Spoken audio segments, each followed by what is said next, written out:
দিনে দুপুরে ওসমান হাদির মতো একটা মেধাবী ছেলে, এত বড় বলিষ্ঠ একটা কণ্ঠস্বর ছেলেকে দিনে দুপুরে এরকম গুলি করবে, হত্যা করবে, আবার আমাদের দেশের বর্ডার পার হয়ে উপরে আশ্রয় নেবে। আমি ভারতকে বলবো যে আমাদের দেশের খুনিদেরকে আপনারা আশ্রয় দেওয়ার মাধ্যমে কি মেসেজ দিতে চান?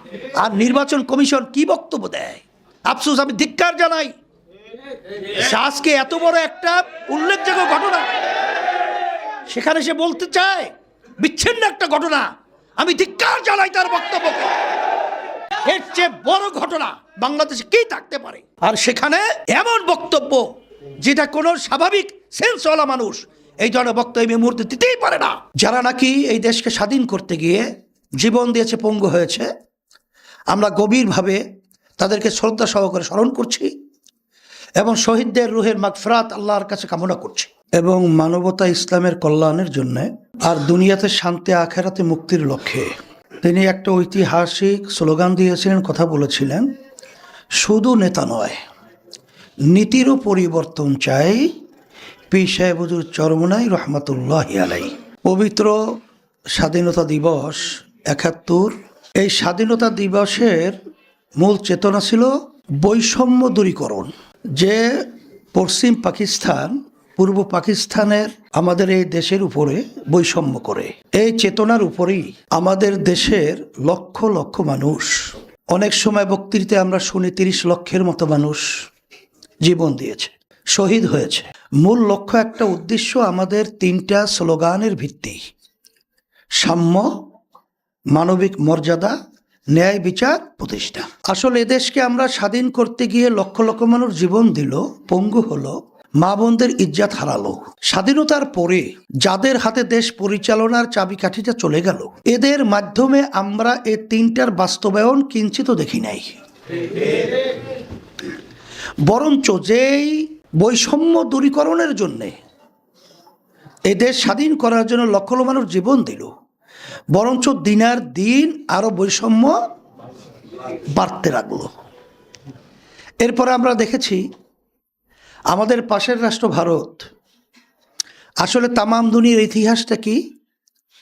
পাশের রাষ্ট্র থাকবে বন্ধুত্ব সুলভ আচরণ, পাশের রাষ্ট্রের সাথে সম্পর্ক কি থাকবে? বন্ধুত্ব সুলভ। কিন্তু আজকেও দেখবেন ভারতের প্রধানমন্ত্রী নরেন্দ্র মোদী তার পেজ থেকে তিনি কি দিল, কি বলল? ৭১ পাকিস্তানের সাথে ভারতের একটা যুদ্ধ হয়েছে, সেই যুদ্ধে যারা জীবন দিয়েছে, পঙ্গু হয়েছে, তাদেরকে শ্রদ্ধা জানাই এবং যারা এই বিজয় ভারতের নিয়ে এসেছেন বা ভারতকে বিজয় করে দিয়েছেন, তাদেরকে গভীর শ্রদ্ধা জানাই।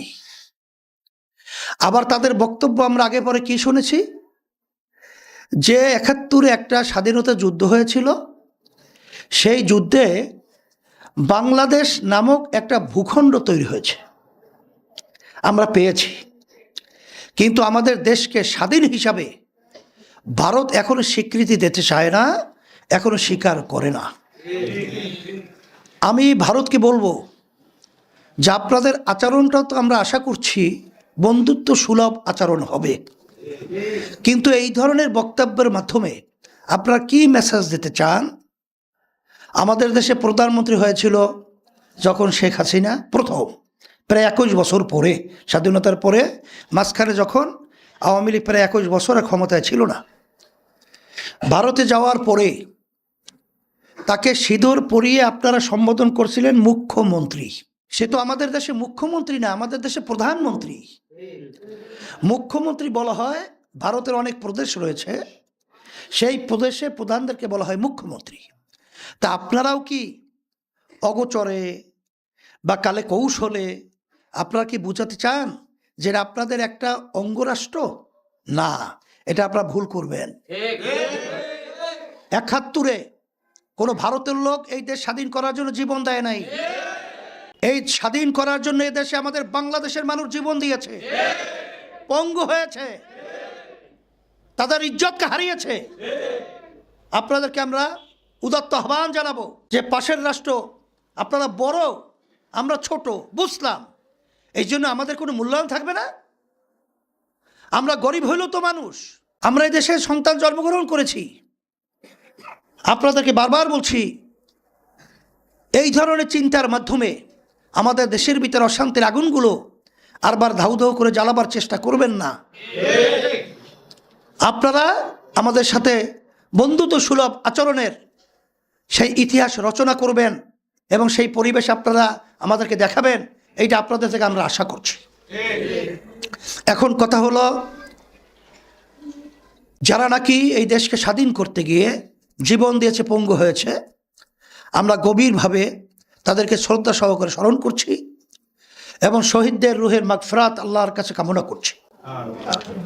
সাথে সাথে আপনারা লক্ষ্য করেছেন 2024 জুলাই 5ই আগস্ট যে গণ অভ্যুত্থান হলো, সেখানেও কিন্তু চেতনা ছিল বৈষম্য।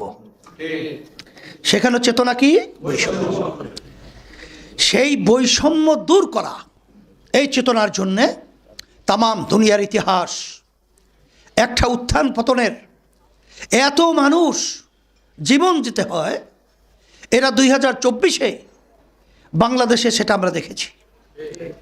কোথায় ইতিহাস এরকম দেখা যায় না, যেরকম একটা পট পরিবর্তনের জন্যে এত মানুষ একত্রে জীবন দিতে হয় একটা দাবি আদায়ের জন্যে।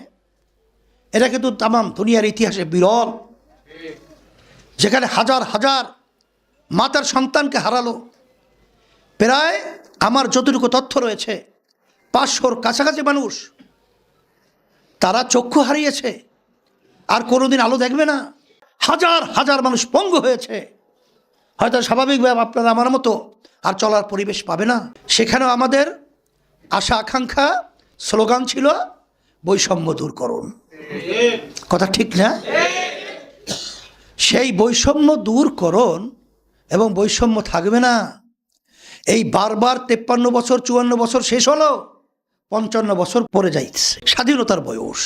কত কাল, কত বছর, কত দিন আজকে এই বৈষম্য দূর করার জন্যে, সাম্য প্রতিষ্ঠার জন্যে, ন্যায় বিচার প্রতিষ্ঠার জন্যে, এক কথায় মানবতা রক্ষার জন্যে আমাদের আর কত দিন জীবন দিতে হবে।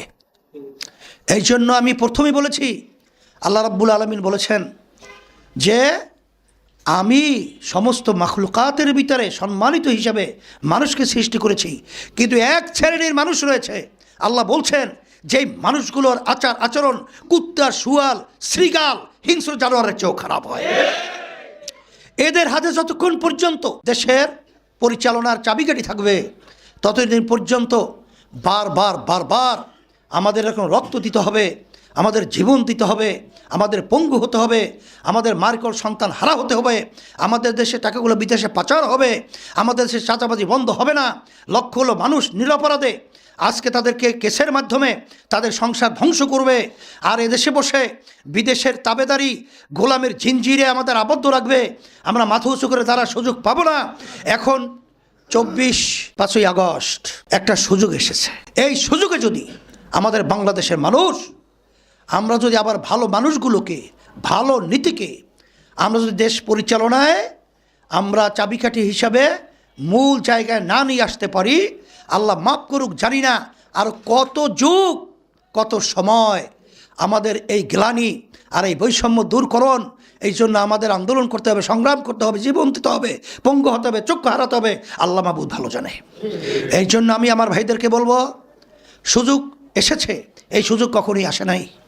আজকে তাবেদার বিদেশের আধিপত্য থেকে দেশকে মুক্ত করা এবং মানবতা রক্ষা পাওয়া, এক কথা ইসলামকে এই স্বকীয়ভাবে স্বাধীনভাবে দাঁড় হওয়া, মানবতা এবং চাঁদাবাজ থেকে মুক্ত হওয়া, আমাদের দেশে থেকে বিদেশে টাকা পাচারকারীদের থেকে মুক্ত পাওয়া, বিশেষ করে আমি বলবো এই সুযোগটা যদি আমরা কাজে লাগাতে না পারি, তাইলে আমাদের বারবার 71 নিয়ে আমরা বারবার আমাদের স্বাধীনতা দিবস আমরা উদযাপন করতে পারবো, কিন্তু অর্থবহ হবে না।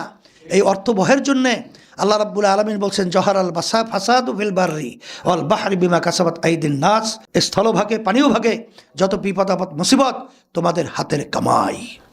এইটা আমাদের হাতের কামাইয়ের মাধ্যমে এই পরিবর্তন করতে হবে।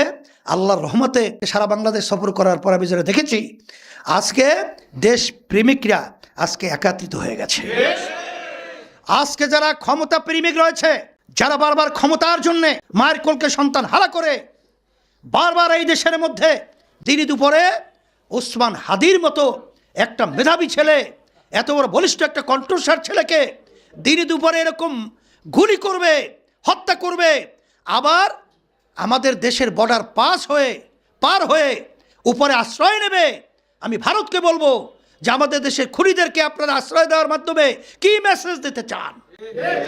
আমাদের দেশকে এরকম অশান্তির আগুনে ধাউ ধাউ করে জ্বালাবেন?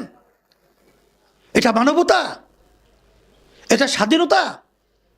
এটাকে বলা হয় নেতৃত্ব? আমি অনুরোধ করব যে খুনিদেরকে আপনাদের দেশে আশ্রয় দিবেন না। আর এই খুনিরা কীভাবে পার হলো আমাদের এই বর্ডার পাস হয়ে, প্রশাসন সহ সকলকে আমি বলবো যে আপনাদের নিরাপত্তা, আপনাদের এই অবস্থানটা আমরা কিন্তু এখন ভয় পাচ্ছি। আমাদের জীবন নিয়ে, আমাদের অবস্থান নিয়ে, প্রতিটা বাংলাদেশের নাগরিকের, বাংলাদেশের মানুষের জীবনের নিরাপত্তা নিয়ে আমরা শঙ্কায় আছি। আর নির্বাচন কমিশন কি বক্তব্য দেয়? আফসোস, আমি ধিক্কার জানাই। আজকে এত বড় একটা উল্লেখযোগ্য ঘটনা, সেখানে সে বলতে চায় বিচ্ছিন্ন একটা ঘটনা। আমি ধিক্কার জানাই তার বক্তব্যকে। এর চেয়ে বড় ঘটনা বাংলাদেশে কি থাকতে পারে?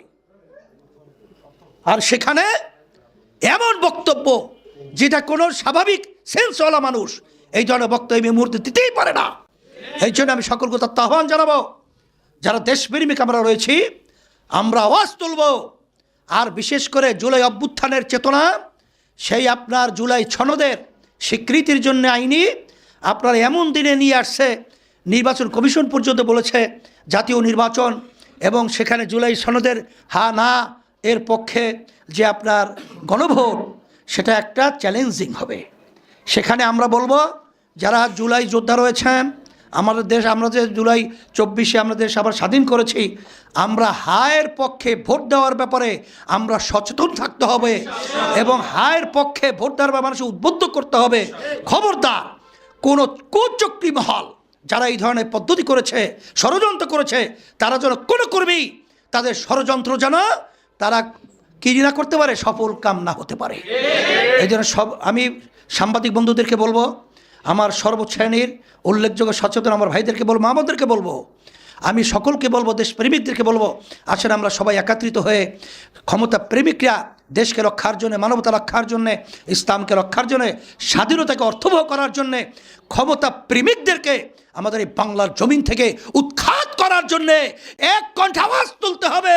ক্ষমতা প্রেমিকরা বাংলার জমিন থেকে উৎখাত, আর দেশপ্রেমিকরা বাংলার জমিনে থাকবো, বিজয় হবে ইনশাআল্লাহ। সকলকে ধন্যবাদ।